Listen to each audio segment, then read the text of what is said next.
Drama paddock dimulai. Kenapa Veda nggak pilih KTM? Pertanyaan sederhana yang berubah jadi pemantik drama paling panas di Moto3 akhir musim ini. Saat semua mata tertuju pada persaingan papan atas, satu pernyataan dari kubu gas-gas TC3 bikin suasana pedok langsung mendidih. Mereka menyindir keputusan Veda Ega Pratama, pembalap muda Indonesia yang memilih jalan berbeda. Bukan ke KTM, bukan ke gas-gas, tapi ke Honda. Yap, Veda resmi bergabung dalam proyek jangka panjang Honda Tim Asia. Sementara dua jebolan Rookies Cup lainnya, Brian Uriarte dan Hakim Danis, justru langsung diterima oleh tim satelit KTM dan gas-gas. Ini bukan sekedar beda jalur, ini seperti mengangkat bendera perang. Gas-gas merasa heran, kecewa, bahkan menyelipkan kalimat sinis dan halus dalam wawancara media Spanyol. Kami sangat menyayangkan Veda tak pilih KTM, padahal potensinya besar, ujar perwakilan mereka. Kedengarannya sopan ya, tapi jangan tertipu. Di telinga pengamat balap, kalimat itu seperti nyinyiran terselubung, seolah mereka ingin bilang, tanpa motor kami, kamu nggak akan bisa bersaing. Tapi tunggu dulu, Honda nggak tinggal diam. Mereka nggak balas dengan wawancara. Mereka punya cara lain untuk menjawab, dan itu terjadi di lintasan Sepang. Dan disinilah semuanya mulai berbalik arah, karena Honda membawa kejutan yang bikin KTM garuk-garuk helm. Sindiran gas-gas, lembut tapi menyengat. Hook, sayang sekali Veda nggak pilih KTM. Itu bukan kalimat biasa. Dalam dunia MotoGP, satu pernyataan bisa mengguncang seluruh arah narasi musim. Gas-gas tahu betul siapa Veda Ega Pratama, dan mereka paham kehilangan talenta seperti dia adalah kerugian besar. Tapi alih-alih mengakui langsung, mereka memilih menyelipkan komentar sinis nan halus, seperti racun yang dibungkus permen. Motor kami sangat cocok buat pembalap muda, karakternya agresif tapi mudah dikuasai, ujar tim gas-gas. Kalimat itu terdengar normal sampai kita pahami konteksnya. Ini bukan pujian untuk motor, ini semacam pesan terselubung. Veda nggak akan bisa adaptasi kalau pakai motor Honda. Bahkan mereka menyebut motor orange lebih cocok buat pembalap generasi Rookies Cup dibanding mesin sayap kepak dari KTM memang raja. Tapi, sampai kapan? Pedro Acosta, Jaume Masia, Jose Rueda, semuanya jebolan KTM. Harus diakui, KTM udah jadi penguasa mutlak Moto3 sejak 2019. Setiap musim selalu ada bintang baru yang meledak dari pabrikan Austria ini. Motor KTM terkenal liar tapi kuat, cocok untuk pembalap muda yang agresif. Di trek lurus, dominasi mereka nyaris mutlak. Tapi sekarang, tren itu mulai terlihat retak. Honda, yang selama ini dianggap si penonton sabar, tiba-tiba menunjukkan taring. Mereka tidak hanya memperbaiki power delivery, tapi juga sektor-sektor yang selama ini jadi keluhan, exit tikungan dan daya cengkram ban belakang. Dan tahukah kamu, langkah ini bukan tiba-tiba. Ini adalah buah dari proyek pengembangan yang disiapkan sejak Asia Talent Cup.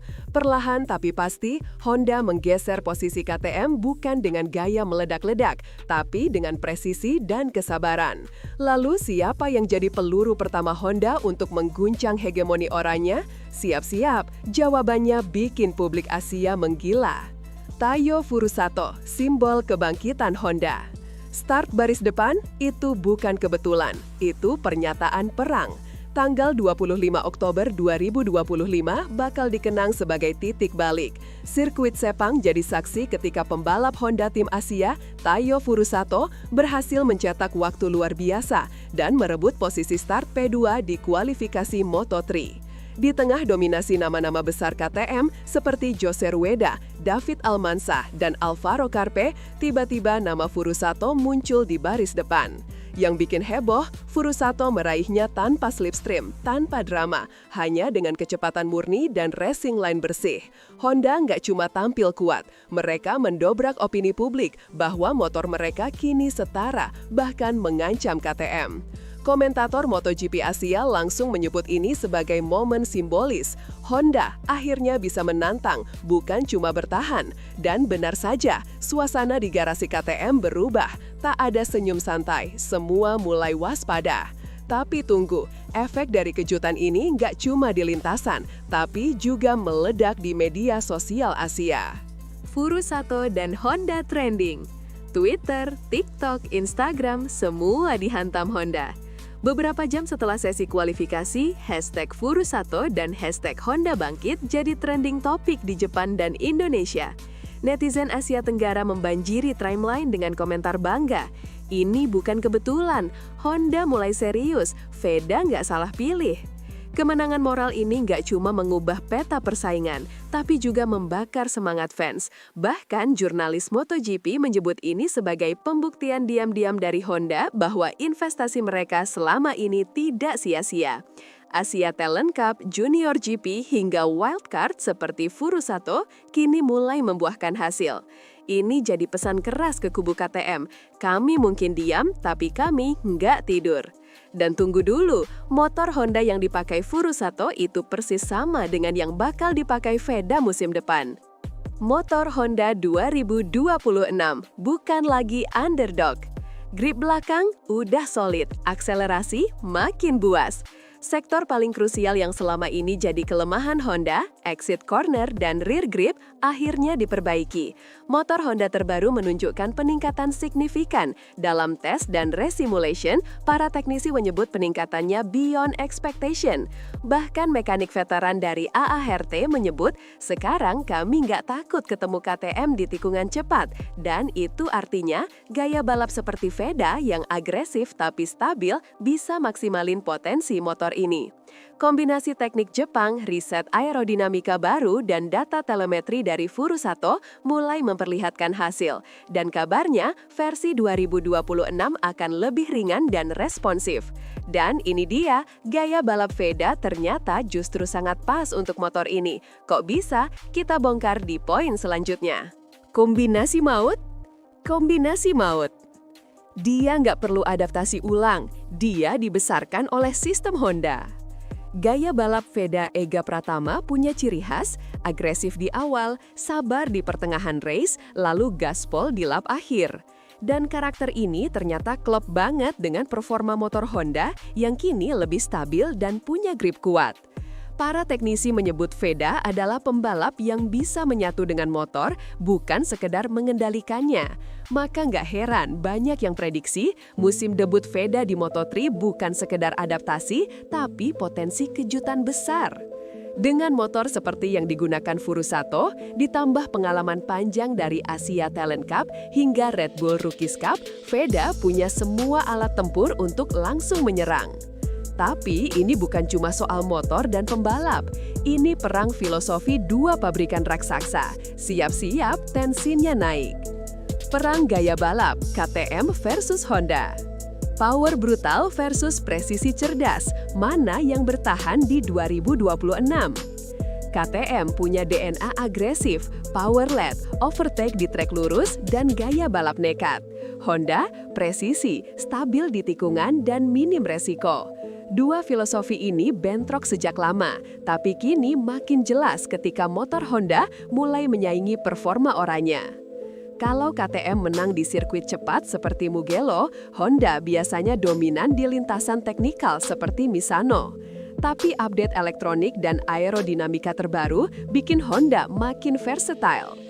Ini membuka potensi Honda tidak hanya bersaing di trek lambat, tapi juga menantang KTM di arena yang selama ini jadi markas mereka.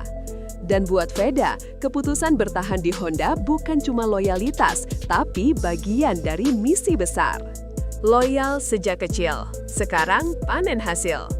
Dari Gunung Kidul ke Moto3, Veda bukan pembalap instan.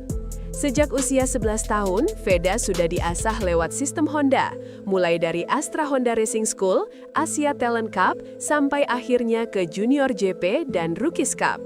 Semuanya dalam satu filosofi, satu sistem, satu keluarga. Ini bukan sekedar jalur karir, ini adalah ikatan. Maka ketika gas-gas menyindir keputusannya, Honda tidak perlu menjawab, karena jawaban terbaik adalah prestasi. Dan hasil Furusato di Sepang jadi simbol bahwa loyalitas Veda tidak salah. Sekarang, Honda punya motor, punya pembalap, dan punya momentum. Dan Veda, dia siap membayar semua perjuangan itu dengan performa di lintasan. Tapi ingat, KTM belum habis, mereka juga sedang siapkan barisan muda yang siap balas balik. 2026, tahun penentuan. Veda nggak naik Moto3 dengan beban, tapi dengan senjata. Musim 2026 akan jadi penentuan. Honda sudah buktikan bahwa mereka bukan lagi penggembira, mereka siap bertarung. Dan Veda Ega Pratama akan jadi wajah kebangkitan Asia di Moto3. Bukan sekedar partisipasi, tapi perlawanan penuh gaya. Ketika lampu start menyala di seri pertama Moto3 2026, publik Indonesia akan melihat seorang anak Gunung Kidul melawan pabrikan raksasa Eropa bukan dengan omongan, tapi dengan kecepatan. Kita tidak sedang menunggu keajaiban, kita sedang menyambut era baru. Era di mana pembalap Indonesia tidak hanya tampil, tapi ikut menentukan jalannya musim. Siap-siap bro, musim depan bendera merah putih bisa saja berkibar di podium Moto3.